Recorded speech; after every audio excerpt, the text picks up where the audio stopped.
televidentes, amables auditores, tengan ustedes muy buenas tardes y sean muy bienvenidos y bienvenidas a este nuevo capítulo. La historia que les vamos a presentar hoy es realmente fascinante, es una historia extraordinaria, pues se trata nada más ni nada menos que de la construcción más importante de la época de la colonia, como fue la construcción del puente de cal y canto, que se hizo con miles de claras de huevo, porque en ese tiempo no había cemento. También les mostraremos la historia de aquel corregidor Luis Manuel de Zañartu, que a punta de látigo obligara a los reos de la cárcel de Santiago a trabajar por muchos años como verdaderos esclavos. Buscaremos su historia en profundidad, la reconstruiremos y la reviviremos con el gentil auspicio de Supermercados El Canario y Ferretería Urimat. Saludamos como siempre a las múltiples y distintas plataformas sociales y todo esto, por supuesto, como siempre, a través de TV Más Señal 65. Ponte cómodo, sube el volumen y no te distraigas, que aquí comienza un nuevo capítulo de Buscadores de Joyas Diversas.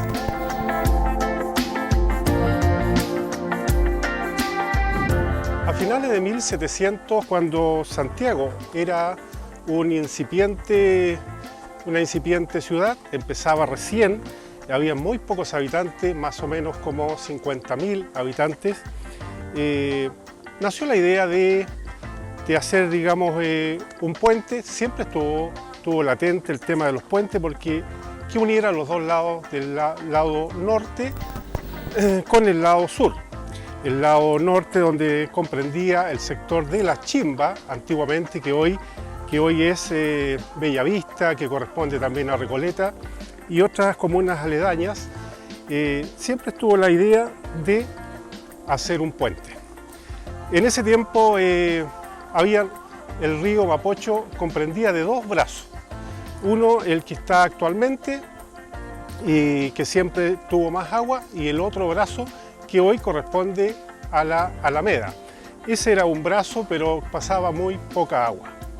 Siempre estuvo la idea de los puentes. En 1748, debido a las constantes tormentas que había y mal tiempo, se cae un puente que estaba más o menos mal hecho, digamos, así que no duró nada, y en ese mismo año, en el año 1748, es que se autoriza, digamos, un puente de madera en este caso, pero bien hecho, con techo y todo, pero el problema es que era solamente peatonal, o sea, en ese tiempo no podían pasar carruaje, que era el único vehículo de transporte que se utilizaba. Así que del año 1764 ya empiezan las gestiones para realizar ya un puente de mayor envergadura, y nace la idea ya de hacer este tipo de puente, pero un megapuente, digamos, que fuera hecho de ladrillo, de cal y de claras de huevos, como les contábamos al principio, porque no había cemento en esa época. Estábamos hablando de la época colonial, en el siglo XVII. Así que empiezan ya las gestiones, empiezan los estudios para realizar este famoso puente de cal y canto. En 1772 se empieza a construir, se pone ya, digamos, por así decirlo, la primera piedra que daría inicio a este famoso puente, pero poquito antes, en 1765, por decreto del rey de España, en este caso, nombra como corregidor a Luis Manuel de Zañartu, aquel personaje que posteriormente se hiciera tan famoso por la construcción de este mismo puente. El corregidor Zañartu siempre estuvo a cargo de toda la obra, y no solamente de la obra del puente de cal y canto, sino que de todo Santiago, porque él era, digamos, la persona, como le decía, encomendado en esa oportunidad por el rey como corregidor. O sea, él tenía que corregir varias cosas, como su nombre lo dice. Pero debemos decir que era un hombre muy severo, en todo caso, digamos, muy duro con la gente, especialmente con los reos, porque en esa oportunidad nosotros tenemos que recordar que estábamos en la época de la colonia y todavía existían los esclavos, así que unos esclavos más o menos daba lo mismo, y los reos en esa oportunidad eran maltratados, se les hacía trabajar de sol a sol, solamente se les daban 3 panes al día y se les daba un poco de charqui y algo de agua y nada más, de tal manera que si algún reo se enfermaba o moría, lo iban a dejar a las fosas comunes y seguían trabajando día y noche. Mira, esto lo construye el corregidor Sañartu. Ya. En el 1700, el siglo XVIII, hay que tomar en cuenta que Santiago era una ciudad que estaba en crecimiento, pero también donde el pillaje, la riña, la suciedad propia de la época, hacía nata en todas partes. Y este hombre viene a poner un poco de orden, un poco de rectitud, pero con una mano muy firme, lo que lo hizo acreedor de una leyenda muy potente. Entonces, digamos que él es prácticamente el reflejo de su vida, es su obra, que es el Puente Calicanto. Ya. Él en eso quiere perpetrar, digamos, y permanecer durante siglos y siglos en el tiempo, porque es su obra maestra, lo que a él lo convierte en el personaje que es hasta el día de hoy. Y de hecho, que hasta el día de hoy mucha gente dice que podría estar rondando cerca del Mapocho. El fantasma del corregidor. El fantasma del corregidor Sañartu. Ahora, él en su época fue reconocido por estas obras, o la verdad es que pasó más a la historia por quizás su forma de ser autoritario, tú decías muy duro. Mira, más que todo él, cuando recibe el cargo en 1762, tenía 39 años y él tenía ya, digamos, parte de su carácter era esto de ser bastante justo, pero muy, muy duro. De hecho, se le reconoce más que todo por eso, por la manera en la que él llevó a construir este tipo de obras. Una de las cosas más importantes, y uno digamos, de los relatos que lo transparenta, que lo muestra tal cual como era, dice que en algún momento él salía con un grupo de guardias en la noche, salían a recorrer Santiago para agarrar a estos tipos que estaban haciendo pillaje, los engrillaban y los metían a trabajar en el puente. Un día se encuentra con 2 tipos asaltando a un noble, a un tipo de dinero, alrededor de las 10 de la noche. Él llega y dice, perfecto, ya, están atrapados, van los 3 presos. Y el noble dice, pero ¿cómo yo también? Sí, porque usted se pasó el toque de queda, así que se me va preso con los 3 y a trabajar en el puente. Pero era una suerte de Era un esclavitud pequeño entonces. Claro. Claro. Digámoslo, que él tiene bastante paralelos con sucesos más cercanos en el tiempo. Primero, a él se le otorgan dineros como para construir una cárcel nueva. Ya. Ya. Y él dice, no voy a construir ninguna cárcel. Mandó a comprar grilletes a Europa. Con eso, él transformó todos los presos y la gente, los borrachos, los asaltantes, en mano de obra barata. Para construir primero, una de las obras que se le atribuye a él, que es una obra muy buena, fue desviar las aguas del San Ramón para hacerlas agua potable finalmente, que llegase a Santiago. También lo hizo con presos. Y este puente, que se dice que fue construido no solamente con cal y canto, sino que con la sangre de los presos que trabajaron ahí. Los cimientos de este puente fueron hechos de cal, como decíamos, y piedra blanca y piedra roja, extraídas cerca de ahí de los cerros Blanco y del cerro San Cristóbal. Nosotros debemos pensar que en aquella época, estamos hablando de 1700 y tanto, no habían vehículos a tracción a motor, por lo tanto los carruajes, los vehículos eran tirados por bueyes en esa oportunidad. Ese era el medio de transporte, así que era muy difícil, tenía que extraer todo este material cerquita de ahí, lo más cerca, y estaban ahí entre medio de estos cerros, como les decíamos, Blanco y San Cristóbal. Empiezan las labores y para aquello, como decíamos anteriormente, se ocuparon entre 200.000 y 500.000 claras de huevo. Todo esto también se sacaba de ahí mismo, debemos pensar que Santiago también empezaba recién con sus habitantes, pero había muchas aves, había muchas gallinas, que era un medio de alimentación de todas las personas que existían por ahí cerca. También huevos de patas también, algunos huevos de pavos, etcétera, pero todas aquellas claras de huevo sirvieron para edificar este fenomenal puente de cal y canto. Este puente constaba con 10 pilares y 11 arcos, los cuales tenían una altura de 9 metros. desde el lecho del río hacia abajo habían 6 metros, por lo tanto era una construcción bastante sólida, pensaba para que durara muchos años y en realidad duró más de un siglo, exactamente duró 112 años esta construcción. En 1779 finalmente se entrega este puente, pero no sería hasta 3 años más tarde donde se entrega ya oficialmente.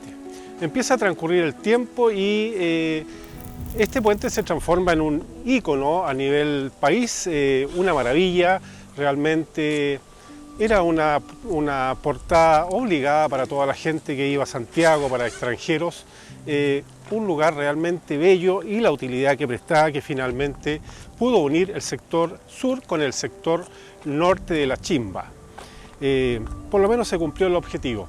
Debemos pensar que también en ese puente histórico también atravesó, digamos, el ejército libertador de Bernardo O'Higgins cuando venían ya después de ganar la batalla de Chacabuco, atraviesa todo el ejército por ahí, por ese extraordinario puente como es el puente de Calicanto. Empieza a pasar el tiempo ya cuando estaba, digamos, Ambrosio O'Higgins, padre de Bernardo O'Higgins, él estaba a cargo ya de todo en Santiago y empiezan a hacer los estudios para poner, digamos, algunos tajamares porque venía mucha agua. No nos olvidemos que siempre el río Mapocho en tiempo de crecida para el invierno siempre se ha desbordado y en ese tiempo no era la excepción. Siempre lo hacía, así que permanentemente las autoridades están estudiando qué hacer y nacen los tajamares primero de piedra y después de ladrillo, y los cuales no fueron suficientes, así que nace la idea de poder canalizar el río Mapocho y ahí empieza el principio del fin de este puente Calicanto. Pero era un tirano entonces. En el fondo, mira, él es que señor de estamos hablando. Partamos que el cargo de corregidor era una especie de alcalde y jefe de policía. Digamos que tenía un grado militar. Tenía las atribuciones. Entonces él tenía todas las atribuciones para hacer lo que él quisiera. De hecho, el gobernador Gil y Gonzaga no se hace parte de ninguno de las cosas que él realiza. Simplemente le otorga el poder y él con este poder logra construir esta tremenda obra que es el puente de Calicanto. Oye, pero dicen también que mucha gente murió en esa construcción. Mira, no hay un número exacto de gente que haya fallecido en la obra, pero sí se sabe que fueron muchísimas personas que pueden incluso cadáveres de ellos estar dentro de la construcción, debajo del puente. Lo que ocurre es que hay que tomar en cuenta que, claro, para él era la escoria de la sociedad. Por lo tanto, él no iba a perder el tiempo en agarrar a estos tipos y mandarlos al cementerio. No, murieron ahí, ya, vamos construyendo encima. Tomen en cuenta que estos pilares, y aquí hay algo que tiene que ver un poco con la numerología, en una primera instancia, cuando el arquitecto catalán le entrega los planos, son 11 torres y 9 arcos. Ya. 11 y 9. El 11 es el número perfecto que te lleva a la eternidad y el 9 es el número de la superación. Mira qué extraño. Muchos sucesos han ocurrido 11 y el 9, eso podemos hablar. Eso iba a preguntar. Él también tenía algo de místico en sus realizaciones. Ahora, ¿qué de importante hay? Muchos europeos que venían a visitar Santiago decían esto es demasiado puente para el río, porque en realidad la mayor parte del año es un hilito de agua. Claro. Sin embargo, ya habían sufrido muchas crecidas del río y de hecho los únicos puentes que existían ahí eran estos puentes de madera, como el famoso puente de los Recoletos, que es el que le da origen a la avenida Recoleta, ¿cierto? Que era un puente de madera peatonal. No pasaban muchos carros por ahí, de hecho los carruajes pasaban por el agua directamente. Entonces él, ¿qué se propuso? Realizar una obra monumental que le diera eternidad le diera la eternidad. A él. A él, digamos, como un personaje y a la vez también darle a Santiago el estatus que le correspondía, porque él quería de Santiago una ciudad europea. Transcurre el tiempo ya y definitivamente en el año 1988 ya se decide canalizar, como le decíamos, el río Mapocho con los recursos del salitre. No nos olvidemos que en ese tiempo el boom del salitre era quien la llevaba y los recursos, digamos, que más se extraían era precisamente del salitre para los impuestos acá en Chile. Y empieza ya a morir, como decía, el puente de Calicanto. Se dice por ahí, extraoficialmente, que alguno de los ingenieros habría destruido algún pilar de este puente y de ahí ya con las siguientes crecidas se fue, digamos, colapsó y, digamos, determinan que había que demolerlo, que había que destruirlo. Bueno, fue una pésima decisión. Estaba en ese entonces el intendente Benjamín Vicuña Maquena, quien da la orden de destruir este precioso ícono puente, quizás uno de los más bellos que haya existido en la época de la colonia. Joaquín Eduard Bello, uno de los más grandes cronistas que haya existido en Chile y retratista también, dice que la demolición del puente de Calicanto fue una catástrofe nacional de las más grandes que él haya visto y se tenga noción. Pues se echaba abajo, se derribaba el puente que jamás, digamos, se podría hacer, ni aún con la tecnología actual podríamos hacer ese puente tan extraordinario, lleno de historia, que se demorara tantos años y que se hiciera prácticamente a pulso y con claras de huevos, como le mencionábamos recién. De tal manera que fue un desastre que hayan destruido ese tan bello puente. Como dato curioso, en 1779 se estableció un impuesto para la yerba mate. Nosotros, bueno, debemos decirle que en ese tiempo los chilenos, los que había, acostumbraban a tomar mate. El té no se conocía. Posteriormente, cuando llegan los ingleses, se empieza con esa costumbre de tomar té, pero en ese tiempo se estableció que el mate, que era, digamos, una hierba natural que la gente tomaba, el mate acostumbraba en las mañanas, en las tardes, se le empieza a cobrar impuestos, una medida muy impopular, por supuesto, nadie estaba conforme con aquello, pero era para financiar el puente de Cal y Canto. Sañartu dice que ocupa este método porque había oído que los indígenas con anterioridad habían logrado construir de una manera muy sólida utilizando este ingrediente, este pegamento natural, la clara del huevo, que evidentemente nosotros mismos cuando estamos en la casa rompemos un huevo y se nos queda, este huevo se pega y es pero imposible prácticamente despegar las cáscaras de un plato, de una taza, de donde caiga. Lo que ocurre es que los fragmentos de esta historia se unen porque en realidad documentado del siglo XVIII hay mucho. Y también hay algunos escritos como estas novelas que te digo yo posteriores que hablan sobre el corregidor y que también se vinculan muy fuertemente con documentos históricos. ¿Y esos documentos qué los conserva la iglesia? Mira, hay muchos de esos documentos que están en la iglesia y otros que están en los museos, digamos. Se mantiene mucho de la historia. Hay que tomar en cuenta que en el 1700 habían bastantes cronistas también acá en Chile. O sea, la historia está muy documentada, digamos. Este periodo en específico, el periodo del corregidor Sañartu, se relata como uno de los más oscuros de Santiago. Ya había muerto hace bastante tiempo. Tomemos en cuenta que el puente casi un siglo y medio después es derrumbado. ¿Ya? Claro. Y o sea, él lo vio como su puente. No, pero sí la gente relata haberlo visto. Mira qué raro, relatan haberlo visto en el momento que el puente es destruido. Una locura. O sea, incluso, como lo comenté hace un rato, ven el forlón negro, ven sus caballos, o sea... ¿Y ese es el único fenómeno paranormal que se asocia a mira, este la verdad, mira, hay relatos de hace poco en los que la gente que cruza el puente de noche habla de escuchar lamentos, de ver almas en pena. Pero eso podría ser siguiendo en esta misma línea por la cantidad de gente que murió construyendo. Sí. Claro. No tiene que ver con este caballero. Directamente con el corregidor Sañartu puede que no. Porque en el momento en que se inaugura el puente, se le hace una placa conmemorativa, que gracias a su esfuerzo se había construido ese puente. Y él la descubre, él lo ve. Bien, nosotros debemos hablar también un poquito más del corregidor, de aquella persona. Era muy duro en realidad. Esta persona, de la nobleza, por cierto, era un hombre muy acaudalado, tenía mucho dinero. Debemos decir que nace en España y llega acá a Chile siendo muy niño. Posteriormente él viaja en 2 o 3 oportunidades, más encima a cobrar algunas herencias que le habían dejado familiares. Así que imagínense incrementó mucho más su fortuna en aquella oportunidad.